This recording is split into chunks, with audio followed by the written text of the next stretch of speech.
This is our fucking city. He just shook up the world. I don't even know where you're sitting at. Good evening, ladies and gentlemen. It's your boy Raul Infante here with Taking This Sports. Don't forget, we're not only the guys that watch these sports, but we analyze them. So today we're actually going to cover the headlines of boxing and UFC of this past weekend. Headlining Tyson Fury versus Deontay Wilder, the rematch, and the UFC Auckland main event headlining Paul Felder versus Dan Hooker. Man, it was an incredible main event for the UFC and an amazing main event, obviously, for boxing. Biggest heavyweight fight in a long time. I had a good time watching it. So let's just go ahead and start talking about the Wilder and Fury fight. It was amazing. Listen, when I saw Tyson Fury come out on his throne looking like the god of gods and 300, you know, walking on people, I thought it was amazing seeing him coming out with his crown and being raised up like that. Can you imagine a 280-pound man getting lifted up through the crowd? It was insane. I had a good time watching it. Then obviously Deontay Wilder coming out looking like the Black Panther with his red eyes. It was insane, right? We all had a good time even before the fight started. But then the fight starts, and man, let me tell you something. Before I even get into that fight, my prediction, I'm going to be 100% honest, I don't think that you can make perfection twice. And what I saw out of Tyson Fury in that first fight when he fought Deontay Wilder, I saw a man that was so elusive at 240 pounds, 250 pounds, whatever he weighed in, 260 pounds. Listen, it's not the 273 that he weighed in for the second fight. So I thought that there was no way that he could be as elusive, being that heavy, and I understand his logic. Deontay Wilder, his biggest chance is having the puncher's chance, just like he did with Luis Ortiz, just like he did against Fury in that first fight, because Deontay Wilder does not have the boxing background, a pedigree, just like Fury. I don't think anybody does in that heavyweight division to keep up with him. So Fury's logic obviously is, hey, let me pack the pounds. I could take the shots a lot more. There's a slighter chance of getting knocked out. But hey, when Deontay Wilder stepped on that scale at 231 pounds, I thought there's no way that Tyson Fury could beat him. He won't be as elusive. Deontay Wilder showed more patience against Luis Ortiz in that second fight, in that rematch. He was able to throw his right hand from the hip without really telegraphing, and that's where Tyson Fury was able to see the punch in the first fight. So I thought for sure in the second fight that Tyson Fury would be TKO'd by Deontay Wilder early in that fight. But boy, was I wrong. From the start, it was fireworks. Tyson Fury obviously taking the center of the ring, and so does Deontay Wilder. They're going back and forth. I thought Fury took the first round, but in the second round, there was a few bombs that Deontay Wilder landed. And think about a video game, right? I was just talking about Mortal Kombat, so why not go there? The life bar, right? Boom. When a fighter is fresh, they could take that punishment a lot more. So Fury was able to take a couple right hands from Deontay Wilder in the second round, but long story short, Deontay Wilder did enough, in my opinion, to win that second round. Here's where obviously everything changed, which is where all you guys saw the shocking knockdown in that third round that ruptured the eardrum of Deontay Wilder, and he was never the same. He got up, and I was like, oh man, was it a shot behind the ear? I don't know. You tell me, guys, because in fast motion, it looks like it's behind the ear. But listen, Tony Weeks, I'm sorry, not Tony Weeks, whoever was in there as the referee, Kenny Bayless, you know, he's a referee, and he was the closest man to the action. So if he said that it was a clean punch, it must have been a clean punch, especially if the eardrum was ruptured. After that, Deontay Wilder looked like a drunk man in there. He said that it's because the costume that he came out to was 45 pounds, so it weakened his leg strength. And honestly, I don't know, that sounds like an excuse, because he didn't say that in his post-fight interview. He said that he was going through some things throughout the camp. So I honestly think it's just another excuse of why he lost that fight. But third round happens. Hey, Deontay Wilder's back. Maybe, you know, he has to shake off the cobwebs, take a round or two off. But you know what? The fourth round passes, and it's more of the same. The fifth round comes in, and Fury lands that left body punch and drops Deontay Wilder. And this shows the lack of time that Deontay Wilder has been in the game, because everyone knows as a boxer you don't backpedal. You never backpedal because of that. You get hit with a punch and you could fall because you're on your heels. Deontay Wilder starts backing up.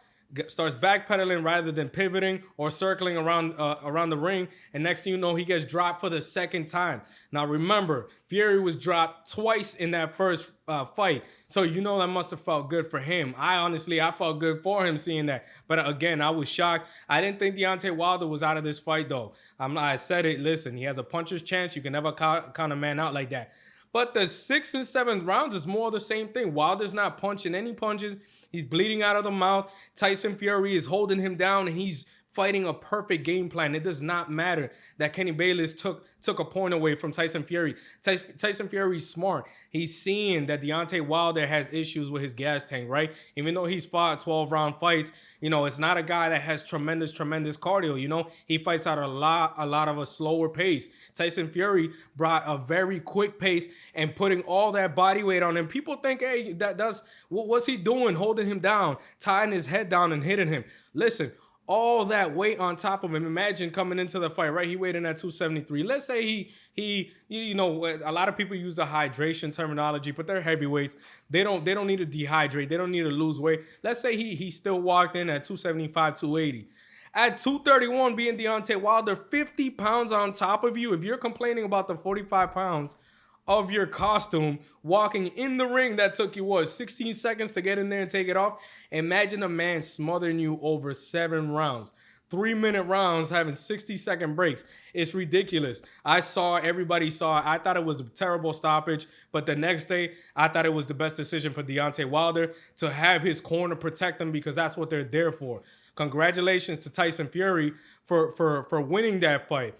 And of course, as the champion, Deontay Wilder, being the champion that he is, of course, he exercised the rematch clause right away. It's obvious that in their contract, in their contracts, that there was going to be a rematch clause, because he was the WBO champion in the heavyweight division, and obviously he's going to try again and again. But I think, honestly, after seeing this second fight, it's going to be tough to bet against Tyson Fury. I think Tyson Fury showed that why he's the best heavyweight in the world. And I think Anthony Joshua right now is shaking in his boots.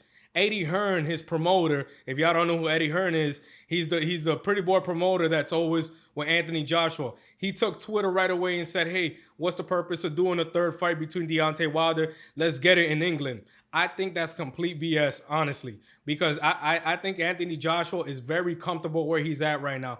He fought Andy Ruiz, lost that first fight. We could say it was a fluke because he came back in the second fight and fought with a great game plan.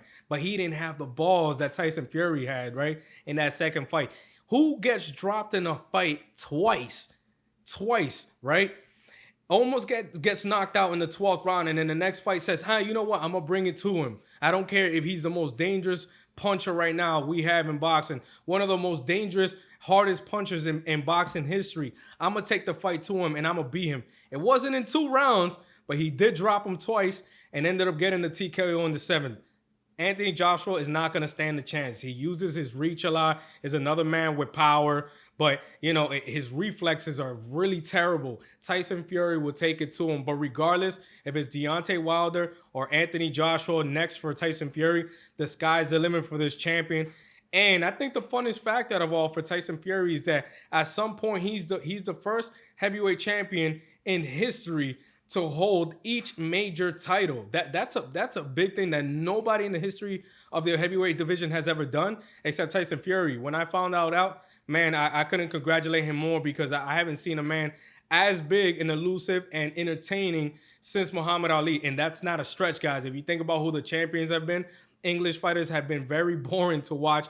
It was brutal seeing Vladimir Klitschko. Vitaly Klitschko was more fun, but he wasn't much of a talker. Lennox Lewis, quiet guy, you know, another guy that would throw the 1-2, very boring. You had Evander Holyfield, that was a very fun fighter, and Mike Tyson, a very fun fighter. But look how many years back we have to look at that. We're talking about 1984. I wasn't even alive at that time. But point is Tyson Fury came out, he showed up, and I think he's going to show up in a third fight against Deontay Wilder or a first fight against Anthony Joshua. We'll leave it at this note. Imagine how big this fight would be for Tyson Fury against Anthony Joshua. 90,000 people showed up to the Anthony Joshua-Andy Ruiz rematch in England. Can you imagine how massive this fight would be? Pay-per-view numbers would be crazy. It would just be an amazing event. But listen, shout out to Deontay Wilder one last time. You'll be back as a champion. I certainly enjoyed it. I hope everybody else enjoyed it just as much. So now we're actually going to transition to UFC Auckland, headlining Paul Felder versus Dan Hooker. But before that, we're going to take a short break. Hey guys, don't forget to like, comment, subscribe, and don't forget to hit that bell button for more notifications. So with that, again, as I stated before, headlining UFC Auckland, headlining Paul Felder versus Dan Hooker, number 6 in Felder, number 7 in Hooker. Man, this was a great event altogether. I enjoyed it. Like I said before, I enjoyed the entire card, but man, this main event was amazing. You have Dan Hooker that's hungry to beat the guys in the top 10. You got Paul Felder that's always an amazing fighter every time he gets out there. You know, he had his rematches. He ended up winning his last fight. It was controversial, but you know what? He's there for a reason in the top 10, and I couldn't wait to see this fight. Dan Hooker obviously was offended by Paul Felder putting a picture of a hooker, making fun of his last name, and they did a good job selling the fight. Dan Hooker came out on fire in the weigh-ins. They went face to face. I figured that the fireworks would happen in the fight, and that's exactly what happened. Dan Hooker in the first round came out with his jab. I thought it was the best punch that he had the entire night. Paul Felder's head movement was limited. It's like he wasn't awake. But I kept telling people, listen, relax. Every time we see Paul Felder fight, he doesn't give in his all until he smells that blood. He sees that blood of his own. Every single time we see Paul Felder go out there. So the first round, I gave that to Hooker again. It was the jab all day, busted up the nose, and was able to cover up Paul Felder's eye pretty bad. The visual must have been terrible. It reminded me when Cowboy Cerrone fought Tony Ferguson. Not as swollen, but closed up. I was like, oh man, this is bad. But Paul Felder, being the fighter that he is, Irish Dragon comes out second round and starts being more aggressive, starts using the head movement and closing the distance a lot more. You see that Dan Hooker's trying to circle, use that entire octagon and use his length and reach in order to stay away from him. But Paul Felder closed the distance and was able to catch him with a couple nasty left hooks. At first he missed, but it's one of those muscle memory things. Hey, let me take a photo real quick in my head. I know I have that punch available there. Paul Felder was able to catch him a few times with those and sprawl a lot, honestly. Dan Hooker was trying really hard to get those takedowns, especially when Felder was landing those hooks. So I gave the second round to Felder. I have it 1-1 going into the third. Third round, more of the same. Dan Hooker, jab, jab, jab. Was actually able to stay on the outside and utilize a lot of his leg kicks to keep Paul Felder on the outside. Fourth round, again, Paul Felder using that left hook. You could see it on Dan Hooker's face. It looked like he had a jawbreaker in his mouth at one point because the swelling was so bad. And now Paul Felder was following the left hook with the right hook, and you see that it buckled Dan Hooker a couple times in that fourth round. So I had it even going into the fifth. In the fifth round, this is where things get interesting. In significant strikes, Dan Hooker actually had more of the head strikes. But if you see the stat line, if you paying attention to the fight, a lot of it was because of the jabs. The harder punches were landing by Paul Felder. So I had it extremely close, but tied again going into that fifth round. Fifth round happens, and Paul Felder is again landing more hooks and more hooks and more hooks. Buckles Dan Hooker. I thought that he had enough, and with a minute left in that round, Dan Hooker secures the takedown, tries to go for ground and pound, doesn't really do much there, but ends up on top. And obviously being a hometown guy, the crowd is going nuts that Dan Hooker was able to secure that takedown. And ultimately, that's where I think the judges ended up giving him the decision, because it was a split decision. But honestly, if I was a judge, I saw it Paul Felder's way because of the significant strikes that he was able to land in the fourth and fifth rounds. I had Paul Felder winning 3-2, but he didn't end up getting it. He wasn't a sore loser though. Listen, he applauded Dan Hooker for the fight. Knew Dan Hooker was gonna come out there. I was happy with the fight regardless. And honestly, I think with Paul Felder's loss and his semi-retirement, because we all know Paul Felder's a very emotional guy after every single fight. Hopefully he doesn't retire, because I love seeing the Irish Dragon. Even as a great analyst, we still love seeing these fighters continue to fight. But Dan Hooker called the highlight reel of the UFC Justin Gaethje, the number 4 ranked lightweight in the world. And I think it'll be a great opportunity for the UFC, because Dana White did say that he was going to have a conversation with Justin Gaethje to see what was next for him. He's in a difficult situation because realistically, everything would have worked out if Conor McGregor came back out of retirement January 18 and fought Justin Gaethje, but instead he fought Cowboy Cerrone that was ranked 5th at the time in the division. But so that leaves Justin Gaethje just sitting there because you have Khabib, obviously the champion, that's going to be fighting Tony Ferguson. And then you have Dustin Poirier second, Conor McGregor third. So unless Justin Gaethje got a fight with Dustin Poirier to try to keep Dustin Poirier in the top 5 in that division, really there was no options for Gaethje. But now there is. Dan Hooker wants to fight. If Gaethje wants to go ahead and fight Dustin Poirier, that'll be a great match. If he doesn't get that fight with Dustin Poirier, he has that fight against Dan Hooker. Not many guys are calling out Justin Gaethje nowadays, but let me tell you something. I've already stated that I think he got the hometown decision there in Australia. Good for him. He got his friends and family there. It is what it is. But Justin Gaethje's power, I think, is a lot different than Paul Felder's power. Dan Hooker was not able to read those hooks well and was actually eating a lot of shots against Paul Felder. Imagine Justin Gaethje. Let's think about what has happened to Justin Gaethje's last opponents. It's guys backing up, trying to get out of these hooks. It's guys not seeing the hooks coming. And when Gaethje hits you, it's lights out. So is it too much for Dan Hooker to handle? Who knows? Because look what he did against Al Iaquinta. Either way, it's going to be an amazing card. But honestly, like I said, I thought Paul Felder won. I think a fight between Paul Felder and any of those guys in the top 5 is unbelievable. The lightweight division right now is stacked. Regardless, it's going to be great. I can't wait for March's event. I can't wait till April 18. Finally, hey, listen, knock on wood, right? Khabib against Tony Ferguson. And if that falls through, you're going to have Conor there. So there's plenty of fights to make there. So Dan Hooker, yeah, he got this fight against Felder. It's most likely going to be the 6th ranked lightweight in the world. But man, moving forward, it's going to be a steep hill to get to that championship. So, hey, with that actually concludes our episode on Taking This Sports today, headlining Deontay Wilder versus Tyson Fury and UFC Auckland, headlining Dan Hooker versus Paul Felder. I hope you guys enjoyed it as much. Don't forget, guys, we're not only the guys that watch these sports, we analyze them. Here with your boy, Raul Infante. Tune in for next time.